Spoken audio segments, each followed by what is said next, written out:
Bienvenidos entonces. El día de hoy hablaremos sobre primeros auxilios psicológicos. La siguiente, por favor. Hay que tener en cuenta que estos dos videos o esta clase tiene un orden. Estamos entonces pensando en hablar sobre la salud mental en situaciones de desastre, en que vamos a insertarnos en un contexto muy particular que es el contexto educativo y jóvenes, a pesar de que llegue gente de la comunidad, pero estaríamos enfocados a atender a los universitarios. Hablaremos un poco sobre el modelo teórico que algunos de ustedes ya tienen conocimientos previos, un protocolo que vamos a seguir y dejaremos un espacio para las preguntas o dudas. La siguiente, por favor. Entonces, ¿por qué es importante hablar de las emociones después de una situación de desastre? Ustedes vieron que en un periodo muy corto estuvimos expuestos a una situación altamente estresante que es particular porque no tiene que ver con algo, con un error de la mano del hombre, es algo incontrolable, es algo impredecible. Sigue estando latente la amenaza porque sabemos que existen réplicas. Los que hemos vivido más de un sismo de estas características estamos muy preocupados por eso y ya traemos un evento traumático previo, ¿no?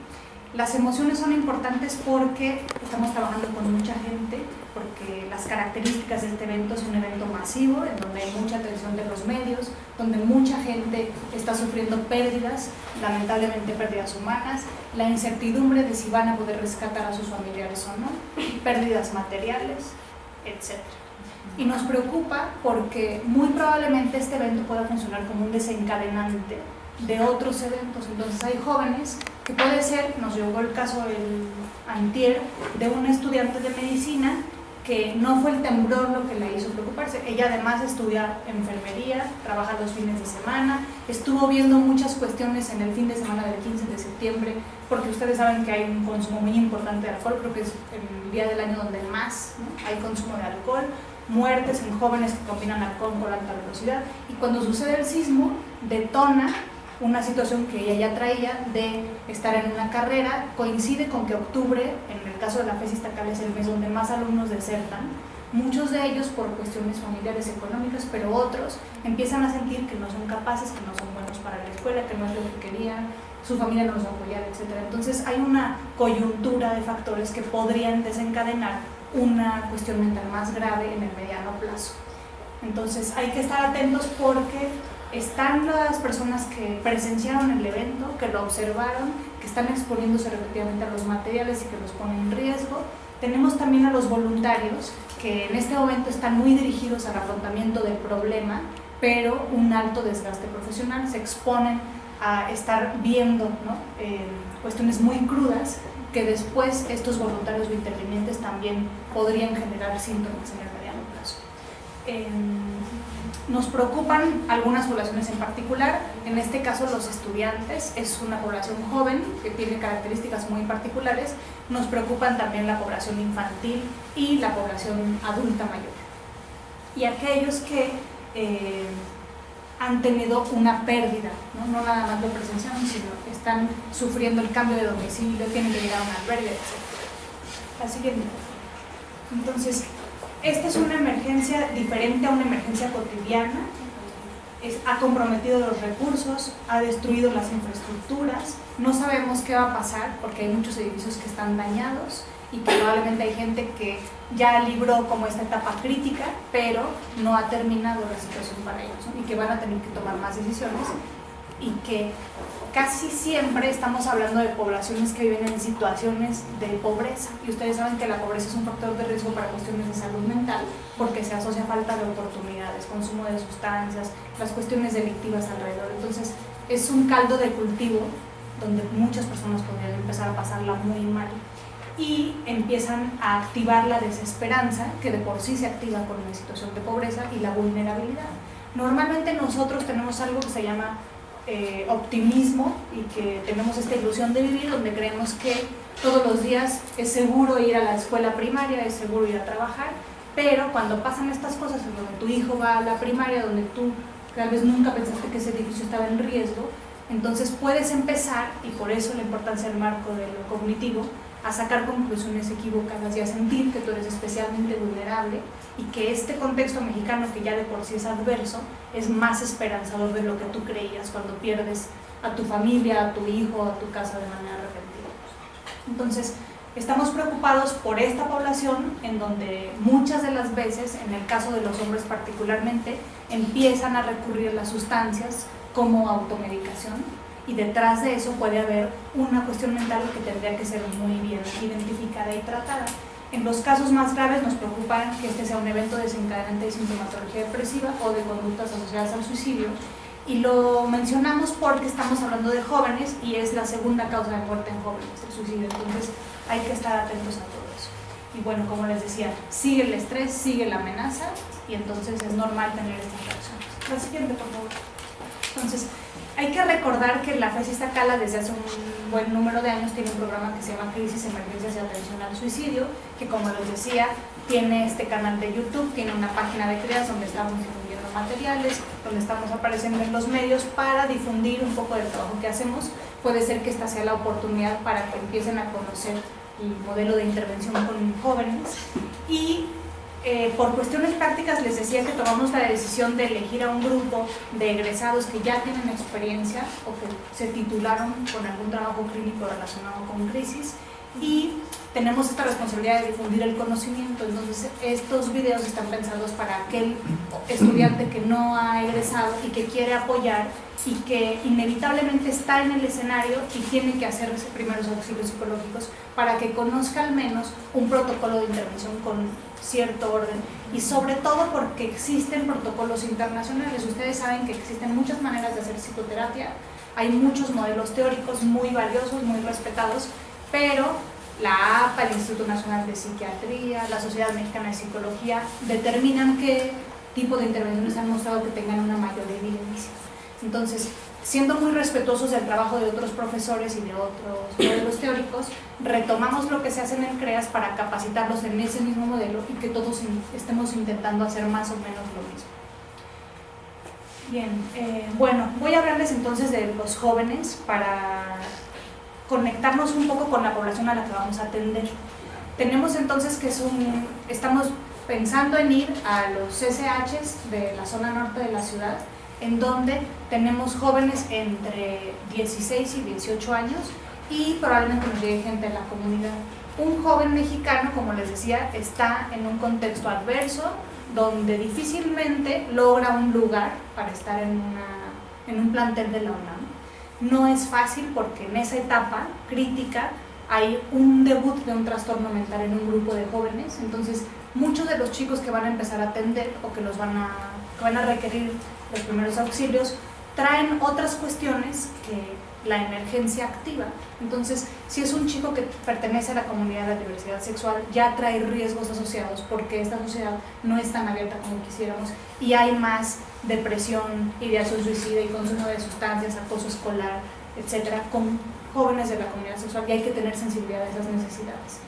Entonces, la etapa de la prepa es una etapa muy divertida, pero es donde más alcohol se consume, y después en la universidad. Entonces hay que estar atentos a que ese joven está en una etapa en donde hay que respetar que está buscando su autonomía, está buscando su independencia, pero al mismo tiempo puede tener una cuestión que active cuestiones más graves que hay que saber orientarlo, hacer una buena alianza, ser un apoyo incondicional y solamente seguir lo que viene aquí, que vamos a nada más hacer intervenciones de 20 o 30 minutos, no tenemos más tiempo.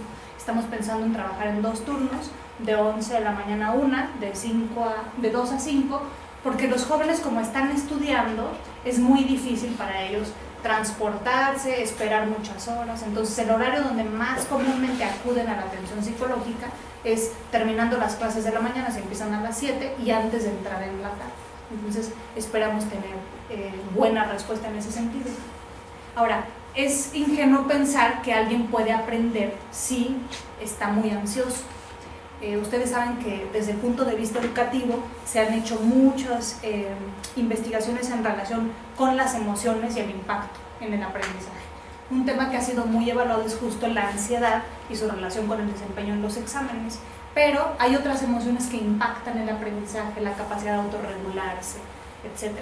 Y esta es la idea, que un joven que llega al CCH o que llega a la FES y que trae un asunto de salud mental, que está preocupado por su familia, que está en una situación de incertidumbre, o que además del temblor al que todos nos enfrentamos, se tuvo que enfrentar a otros eventos que se llaman eventos vitales altamente estresantes, que ya están documentados, que es a cambiarse de casa, a tener poca información de su familia, a la pérdida de alguien de manera reciente, de manera inesperada e incontrolable, a que tal vez esto activó de alguna manera que haya terminado con su novia, con su novio, que no se sienta apoyado, etc. Entonces, todo esto que le pasa a un joven asociado al temblor, entonces tiene muchos efectos y disminuye su capacidad para involucrarse en el estudio, para aprender, para retener. Pero también hay un grupo de jóvenes que esto podría activar sus ganas de abandonar la carrera o de darse de baja temporal, ¿no? Porque yo les explico, se mueve todo, ¿no?, con estos eventos. Entonces hay que estar muy sensibles a la circunstancia y no subestimar que son jóvenes y que ellos han escuchado muchas historias del sismo, pero es la primera vez que se enfrentan a una situación de estas características. Un grupo de jóvenes, la mayoría de ellos, ustedes saben que estas situaciones fomentan la cohesión y la cooperación en las sociedades y México siempre se distingue por eso. Pero va a haber, no sabemos cuánto, la bibliografía dice del 15 al 20% de ellos que van a empezar a manifestar síntomas. Tenemos a la población de varones, que probablemente es la que menos se va a acercar al servicio, pero es una oportunidad cuando ustedes atiendan a un hombre, porque él es el portavoz con otros amigos, porque en el México de hoy hay una cuestión de género en donde el hombre está obligado a inhibir sus emociones, a no hablar de ellas, porque tiene que responder y actuar, ¿no?, y ir a cargar ladrillos, etc. Y las mujeres sí se nos da permiso de llorar, de sentirnos mal, de no querer ir a la escuela, o incluso de no querer asistir porque el ánimo empieza a estar negativo, ¿no? Entonces hay que estar muy sensibles a que nos estamos enfrentando. La siguiente, por favor. Entonces, este es un periodo postcrítico inmediato. Vamos a hablar sobre algunas cuestiones muy puntuales de estrés, pero hay que entender entonces que desafortunadamente hacemos simulacros, pero no tenemos estas brigadas donde una planeación previa, una capacitación. Tenemos que recuperar con los recursos que tenemos atender el periodo postcrítico, y es muy importante y está demostrado que la intervención después del evento podría o no bajar la probabilidad de que esa persona desarrolle un trastorno mental grave. Entonces, todos ustedes vienen aquí de buena fe, todos tienen idea sobre cómo intervenir, pero hay que intentar apegarse al protocolo, porque tal vez de buena fe podrían hacer una intervención que no ayuda, ¿no? Entonces, estamos pensando que más o menos de aquí a mañana o pasado va a ser un periodo en donde la gran mayoría de nosotros tendremos reacciones inmediatas al evento y que todos las vamos a compartir, aunque seguramente ustedes ya han visto que algunos de sus conocidos han tenido reacciones de terror. Muchas personas que vivimos el evento nos sentimos muy asustados, pero no todas nos sentimos solos, nos sentimos aislados, lo experimentamos con terror, empezamos a desarrollar estrategias muy desadaptativas. Aquí nos tocaron personas que estaban totalmente paralizadas, y esa reacción al evento es muy importante de indagarla, porque predice qué puede pasar en el futuro. Hay personas que están durmiendo vestidas, con su lámpara, con la llave, con los zapatos puestos. Ese tipo de reacciones que, si bien somos mexicanos y todos hemos tenido esta cultura del desastre, ya nos están dando datos de poblaciones que pueden tener un riesgo alto por estas primeras 72 horas y cómo reaccionaron. Esos estilos no podemos decir que es una cuestión individual, tienen que ver sin duda con lo que pasa en la familia, y como vamos justo a la población joven, los jóvenes casi siempre están insertos en un modelo de crianza, en un estilo, ¿no?, de afrontar estos desastres. Entonces hay que indagar qué pasa en el sistema, ¿no? No es solamente una cuestión individual. Tendremos que hacer un monitoreo de la fase intermedia, que va de las 72 horas a los siguientes 30 días, donde se espera que la gran mayoría de la población, más del 60%, logre adaptarse, logre salir adelante, logre hacer un balance de que está vivo, y eso es lo realmente importante, y tendrá un proceso emocional para hacer un duelo, ¿no?, elaborar las pérdidas, pero un grupo de ellos no va a poder reponerse, y estos síntomas de estrés van a continuar durante 3 meses, 6, un año, etc. Entonces, hay algunos factores de riesgo y hay algunos factores protectores. La siguiente, por favor. No es lo mismo enfrentarse a una situación de desastre en donde ocurre en la noche, con un clima adverso, donde está solo, incomunicado. Muchos de nosotros vivimos esta experiencia, pero no sabemos cómo van a llegar los jóvenes a nuestras sedes. Si estaban lejos de su familia, si ese tiempo que no hubo señal de teléfono estuvieron muy angustiados, si siguen preocupados por otro familiar, si estuvieron apoyando en las brigadas y se enfrentaron a la noche, a escuchar los ruidos de los que están atrapados, a la lluvia, y todas estas cuestiones agudizan la presencia de situaciones o sentimientos de estrés. Hay algunas otras cuestiones que se han identificado, por ejemplo, la sensación de no poder huir. Aquí nosotros por cuestiones de seguridad cerraron la FES Iztacala y esa sensación de no poder salir para algunas personas no les viene nada bien. Si las familias estuvieron o siguen separadas es otro factor de riesgo, o estar constantemente expuestos al material, ¿no? También se ha demostrado que es un factor de riesgo que las personas a su alrededor muestren incomprensión social, ¿no? Y que subestimen, no hacer comentarios del tipo, tú no viviste el 85, esto no es nada, ¿no? Porque para el joven esto es lo que él ha vivido, eso es muy importante para él en este momento, es lo único que tiene. Y bueno, esta cuestión de tener un trastorno mental previo, ustedes saben que hay algunas cuestiones que se detectan desde la primaria. Hay chavos que van a llegar y ya traen una cuestión de salud mental no atendida o atendida y que los pone en una mayor vulnerabilidad de desarrollar síntomas de estrés.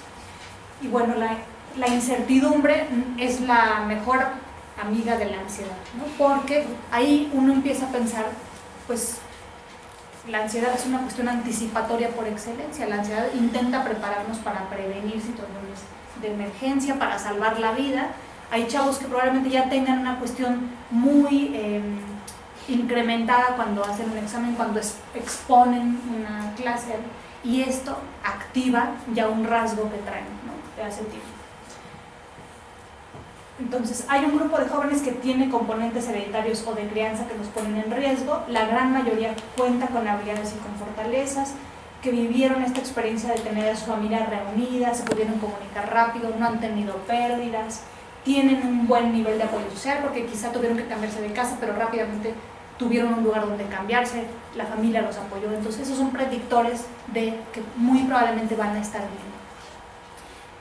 Nosotros tenemos el compromiso de hacer intervenciones informadas y responsables, ¿no? Entonces, como les decía, hay muchas maneras de hacer psicoterapia, pero nosotros confiamos en lo que dicen los organismos internacionales que funciona, y que si tuviéramos como estos elementos para hacer investigación en el futuro, si hiciéramos un seguimiento de estos jóvenes que reciben una intervención basada en la evidencia, lo más probable es que un número menor desarrolle una situación mental complicada.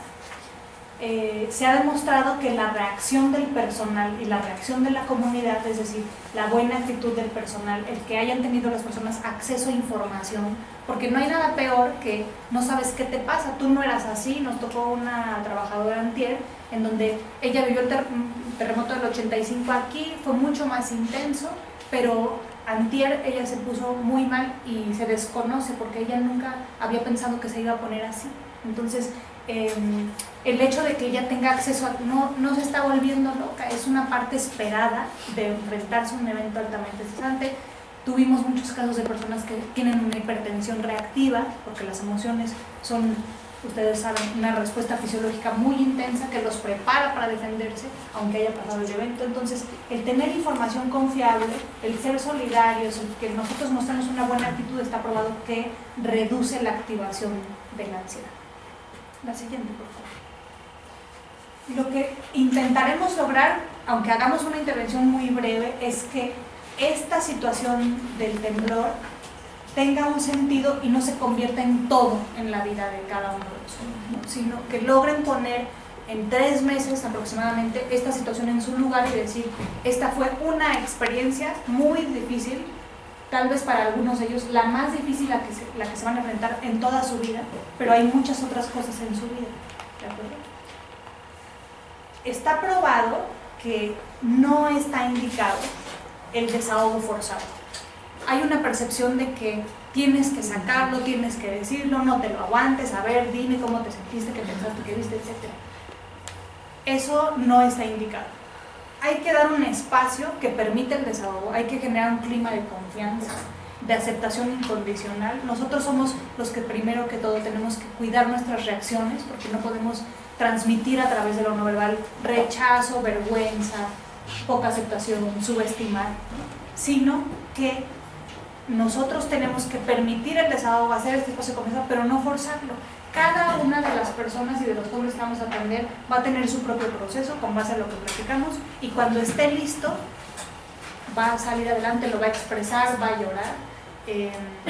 Puede ser que muchos jóvenes tengan este estilo de afrontamiento dirigido al problema, sean muy buenos para ir a las brigadas y hasta después empiecen a tener síntomas.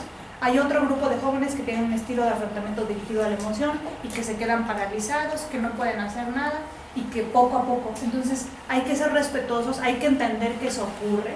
Hay personas que, por ejemplo, ayer me contactaba una alumna que su pareja tiene asma y no puede ir a las brigadas y que se siente muy avergonzado, que se siente muy mal. Entonces hay que estar muy pendientes de cada caso particular, qué es lo que trae, no forzar el desahogo, solo un clima de confianza, y que todas estas cuestiones son normales con base en la historia de cada uno de los jóvenes. La siguiente, por favor. Entonces, ustedes saben que la terapia cognitiva se caracteriza por estar atento a esta relación entre lo que pensé, que dice Aaron Beck, que determina cómo me sentí, cómo actué y lo que sintió mi cuerpo. La hipótesis central de la terapia cognitiva es que no son las cosas lo que nos afecta, sino cómo las interpretamos. En este caso en particular tiene ciertas limitaciones, porque no es cómo interpretar el temblor. Si yo siento que está rebotando el piso, no es mi interpretación, estoy en una situación de vida o muerte real. Sin embargo, en ese momento, que es un minuto o menos, sale todas mis creencias centrales, toda mi crianza, toda mi experiencia. Vamos a tener un grupo de jóvenes que han tenido ya varios eventos estresantes previos. En términos de resiliencia se sabe que bajas dosis de eventos altamente estresantes, como las vacunas, te fortalecen. Entonces, si tú te pones una vacuna, tu cuerpo reconoce la bacteria o el virus, lucha contra él, para cuando llegue está listo para luchar. En salud mental se habla de lo mismo. Si tú tuviste algunos eventos estresantes moderados en la infancia, probablemente tengas habilidades. Es mentira que a más eventos estresantes eres más fuerte. Entonces, vamos a tener un grupo de jóvenes que ya han tenido eventos, que tienen ustedes saben que la terapia cognitiva se basa en la triada cognitiva, que es como esta construcción de ideas, de creencias, de filosofía, de forma de interpretar el mundo, que tiene que ver con 3 elementos que son cómo me veo a mí mismo. Algunos autores hablan de autoestima, autoconcepto, autoimagen, cómo veo al futuro y cómo veo a los demás. Quedan 2 minutos. Okay. Los eventos estresantes entonces lo que hacen es que mueven esta percepción que yo tengo de mi autoeficacia. Esperemos que con tanta cooperación que se ha dado en la Ciudad de México, la percepción que tienen los jóvenes de los demás y del apoyo, de la cooperación y de que la gente es buena sea por ese lado, pero un grupo de jóvenes va a empezar a sesgar la forma en que percibe el evento, porque también han pasado cosas que pasan en los desastres, como robos, ¿no? Entonces, que eso empieza, especialmente en los jóvenes, a construir ideas que pueden ser el terreno fértil para un problema futuro, ¿no? De autoestima, de depresión, etc. Entonces, la intención es que en toda la intervención, que aunque sean 20 o 30 minutos, ustedes estén muy atentos a escuchar si el joven menciona: es que yo estoy sintiendo que yo no sirvo, es que yo estoy sintiendo que yo no valgo, que yo no soy lo suficientemente fuerte, que no está bien que me ponga así. Entonces, que vayan incluso haciendo una hipótesis de ver cómo está construyendo su visión del mismo, de los demás y del futuro, para que entonces puedan tener algunos elementos más puntuales para trabajar. Vamos a hacer una pausa.